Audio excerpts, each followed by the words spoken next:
kusangana kwatwitter zvakare pachannel ino, channel yeZim Witness TV, apo patinokupai maupdates akasiyana-siyana. Uye ndinoti kana kari kekutanga kusvika pano, ingobayawo kabutton rekusubscribe, then turn on the notification bell kuitira kuti usarasikirwe nemaupdates andinoya nawo pano zuva nezuva. Uye kana ukasubscribe kudhara, aiwa ndinongokutenda nerutsigiro rwenyu. So muri Zimbabwe nhasi ndauya zvakare, ndadzoka ndine nyaya mbiri dzandinadzo. One ndeye mudzimai ari kugara iye kuSouth Africa, ari muZimbabwe, ari kunzi iye mukadzi uyu akarara nemurume akasvika pakupiwa reward yemota yeNissan Hardboard. Then the other story ndeye album nyowani raMambo Duterere.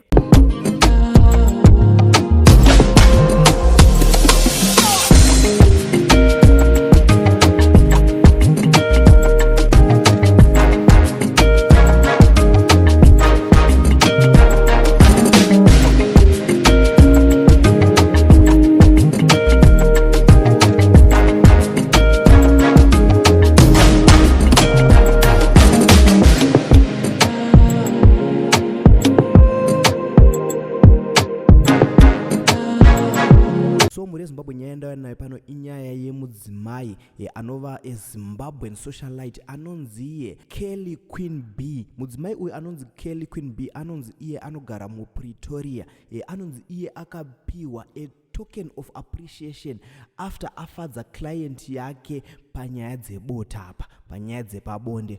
Musikana anonzi akafamba chaizvo, akasvika pakupiwa mota inova iyo Nissan Hardboard, akanzayewa a token of appreciation. Aminoti vakadzi mune magona zvakaita sei kumujolo. Ona zvinhu zvakaitika kumujolo, not kumba. Kumujolo munhu akabva angopiwa akakanzaiwa iwewe wandigonera hako mota iyi. Muri Zimbabwe nai vana vevhu muri kuita sei paJozi apa? So news dzacho dziri kumira dzakadai so. A Zimbabwean socialite Kelly Queen B, who is based in Pretoria, was given a car as a token of appreciation after afadza client. Guys, client unenge wanyatsoigonera zvakaita sei chaizvo zvekuti panosvika pakubuda mota kungonzi iyo mota iyo tora iyo ndeyako wandifadza. So nyaya iyi yakazoenderera mberi iyo ichiti Zimbabwean socialite Queen B, who is based in Pretoria, was given a token of appreciation after upper client chikapa chiri out of this world. The man who refused to disclose his identity is said to have offered the Nissan 4x4 after she performed beyond expectation. Zvonzi chibaba changa isina kutarisira kuti ndo zvachichaitwa, kuti chichakurungwa chakabva changoti aiwa baby mota itora zvako zvawandiitira zvakanyanya handisati ndambozviitirwa. But inini my question is, ingawani tine vamwe vanhu varimo mudzimba umu handisati ndambonzwawo zvichinzi madhamu vekwangu maikuda vandiitira zvakadai, let me give you something. Idzodzi dzekumujolojolo ndo dzinonyanyobhadhara. Mune mambonyatsoisei kusaitukwana sisi. So in another story tine nyaya in music industry,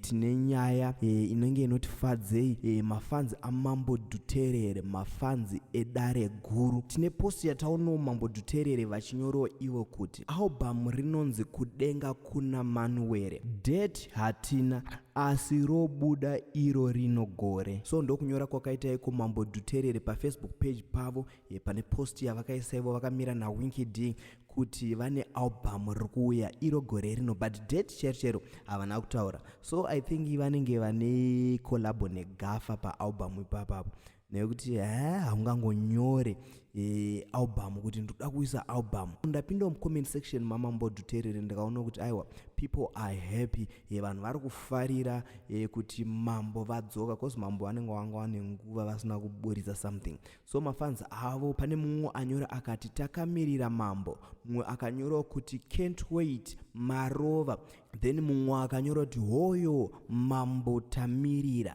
mumwe akanyora kuti fambai Mambo hamupotse ndokutembai.